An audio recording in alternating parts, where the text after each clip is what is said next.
Assalamualaikum warahmatullahi wabarakatuh.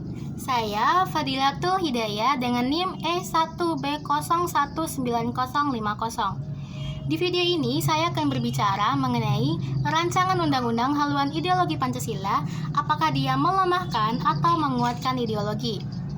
Pertama-tama saya akan menjelaskan terlebih dahulu apa itu rancangan undang-undang haluan ideologi Pancasila. Rancangan Undang-Undang Haluan Ideologi Pancasila atau disingkat dengan RUU HIP adalah undang-undang yang diberlakukan untuk menjadi pedoman bagi kehidupan berbangsa dan bernegara. RUU HIP ini pertama-tama diusulkan dari Badan Legislasi DPR RI. Merujuk pada halaman resmi DPR, rancangan Undang-Undang Haluan Ideologi Pancasila ini setidaknya sudah dibahas 7 kali. Kedua rapat perdana itu tanggal 11 dan 12 Februari 2020 adalah rapat dengar pendapat umum yang dilaksanakan Badan Legislasi dengan mengundang para pakar. Kedua rapat tersebut dipimpin langsung oleh Wakil Ketua Badan Legislatif DPR RI, fraksi PDIP Rikeh Diah Pitaloka. Pada rapat 11 Februari, rapat mengundang Jimli Asidik dan Aji Samekto. Dalam rapat itu, Jimli menyatakan bahwa ia menyambut positif peraturan ini, tetapi meminta agar isinya tidak terlalu detail dengan kata lain multitafsir. Rapat kedua pada tanggal 12 Februari, rapat ini diadakan dengan agenda paparan dari tim ahli. Tidak dijelaskan bagaimana isi paparan itu dan siapa saja tim ahli yang ikut membentuk naskah akademik dan draft rancangan undang-undang. Mulai pada tanggal 8 April 2020, rapat rancangan undang-undang haluan ideologi Pancasila sudah menggunakan nama Rapat Panitia Kerja atau Panja Rancangan Undang-Undang Haluan Ideologi Pancasila. Itu artinya, rapat ini diadakan atas persetujuan dari Rikeh Diah Pitaloka sekaligus sebagai Wakil Ketua dari DPR RI fraksi PDI Perjuangan. Kedua rapat berikutnya yaitu pada tanggal 13 dan tanggal 20 April 2020 berjalan tertutup. Publik tidak bisa memantau pembahasan dan tidak ada kesimpulan isi rapat yang bisa diakses. Kemudian 2 hari setelahnya yaitu pada tanggal 22 April 2020, Badan Legislasi menyatakan rapat dalam rangka pengambilan keputusan fraksi atas rancangan undang-undang itu. Hampir semua fraksi setuju, hanya satu fraksi yang menolak yaitu PKS, karena rancangan undang-undang ini tidak mengakomodasi ketetapan MPR tentang pelanggaran komunisme. Kemudian rapat terakhir pada tanggal 12 Mei, DPR RI resmi menetapkan rancangan undang-undang itu menjadi inisiatif DPR dan menunggu persetujuan dari Presiden Joko Widodo untuk pembahasan selanjutnya. Kemudian di sini saya akan menjelaskan mengenai tujuan dari perumusan rancangan undang-undang haluan ideologi Pancasila. Tujuan utama dari perumusan rancangan undang-undang haluan ideologi Pancasila masih belum jelas. Problem lainnya adalah redaksional pasal-pasal yang sangat normatif dan multitafsir.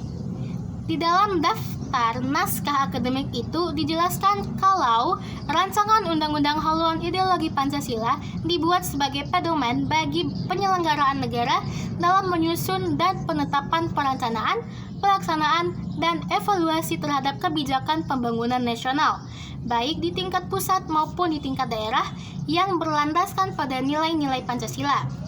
Rancangan Undang-Undang Haluan Ideologi Pancasila juga dianggap layak untuk dirancang karena hingga saat ini belum ada peraturan perundang-undangan sebagai landasan hukum yang mengatur haluan ideologi Pancasila untuk menjadi pedoman hidup bermasyarakat, berbangsa, dan bernegara.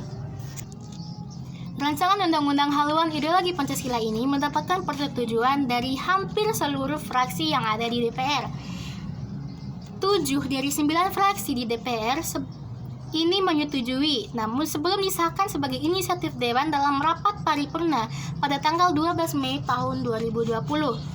Berdasarkan dokumen resmi di blog resmi dpr.go.id pada tanggal 22 April, fraksi Partai Demokrat tidak ikut dalam pembahasan rancangan undang-undang ini. Sedangkan fraksi-fraksi yang setuju yaitu fraksi PDI Perjuangan, fraksi Partai Golkar, fraksi Partai Gerindra, fraksi Partai Nasdem, fraksi Partai PKB, fraksi PAN, dan fraksi P3. Kemudian fraksi PKS menolaknya. Akan tetapi, persetujuan tersebut hanya sementara. Mayoritas fraksi partai politik di DPR RI kini ramai-ramai menolak rancangan undang-undang tersebut setelah beberapa organisasi masyarakat menyatakan penolakan. Fraksinya di antara lain yaitu fraksi PAN yang dinyatakan oleh Wakil Ketua fraksi PAN yaitu Saleh Dauli terang-terangan menyatakan pihaknya mengubah sikap atas usai publik ramai mengkritik. Kemudian fraksi Nasdem juga ikut-ikutan menyatakan penolakan jika rancangan undang-undang tersebut mencantumkan ketetapan MPRS nomor 25 MPRS tahun 1966. Hal yang sama juga ditunjukkan Partai Gerindra, P3, dan PKB. Sementara Partai Golkar masih mendukung RUU ini jika ada sejumlah perbaikan. Sedangkan fraksi dari PDI Perjuangan sebagai pengusul tetap mendukung. Mereka menyesalkan aksi buang badan fraksi-fraksi lain usai rancangan undang-undang haluan ideologi Pancasila ini menuai polemik. Adanya persetujuan tentu saja ada juga penolakan. Penolakan rancangan undang-undang haluan ideologi Pancasila ini ditolak oleh sejumlah organisasi Islam, diantaranya yaitu Majelis Ulama Indonesia. Majelis Ulama Indonesia atau MUI yang menolak lantaran rancangan undang-undang ini tidak mencantumkan ketetapan MPRS nomor 25 MPRS tahun 1966 tentang pembubaran PKI dan pelanggaran setiap kegiatan maupun pahamnya. Majelis Ulama Indonesia juga menilai rancangan undang-undang haluan ideologi Pancasila telah mendistorsi tafsir Pancasila dalam pembukaan Undang-Undang Dasar 1945 dan batang tubuhnya. Kemudian penolakan juga dilakukan oleh pimpinan Pusat Muhammadiyah, yaitu Ketua Umum Pimpinan Pusat Muhammadiyah Haidar Nasir dalam wawancaranya dengan pihak Tirto menyatakan bahwa di dalam rancangan undang-undang haluan ideologi Pancasila terdapat materi-materi tentang Pancasila yang bertentangan dengan rumusan Pancasila, sebagaimana disebutkan dalam pembukaan dasar Undang-Undang Dasar 1945. Penolakan juga dari pimpinan Pusat Gerakan Pemuda JP Ansor, Yakut Khoir Khumas.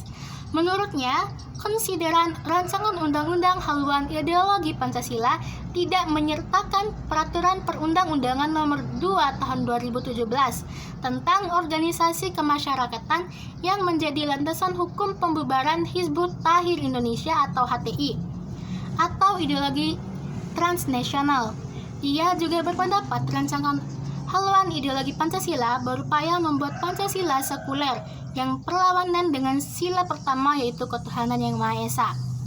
Penolakan juga dilakukan oleh Imam Besar FPI Rizik Syihab.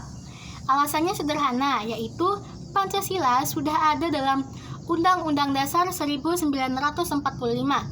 Pancasila akan turun derajatnya bila hanya dijadikan undang-undang. Dia juga berpendapat bahwa permasalahan rancangan undang-undang haluan ideologi Pancasila yang tidak meletakkan agama sebagai pokok dan diganti dengan mental spiritual.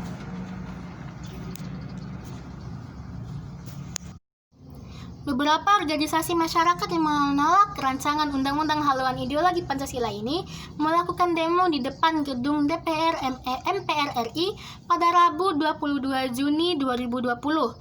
Organisasi masyarakat tersebut terdiri dari Persatuan Alumni 212 hingga FPI. Dalam demo tersebut, mereka menuntut penolakan terhadap rancangan undang-undang haluan ideologi Pancasila. Unjuk rasa tersebut juga terjadi di beberapa daerah di Indonesia, yaitu di Yogyakarta dan di Solo.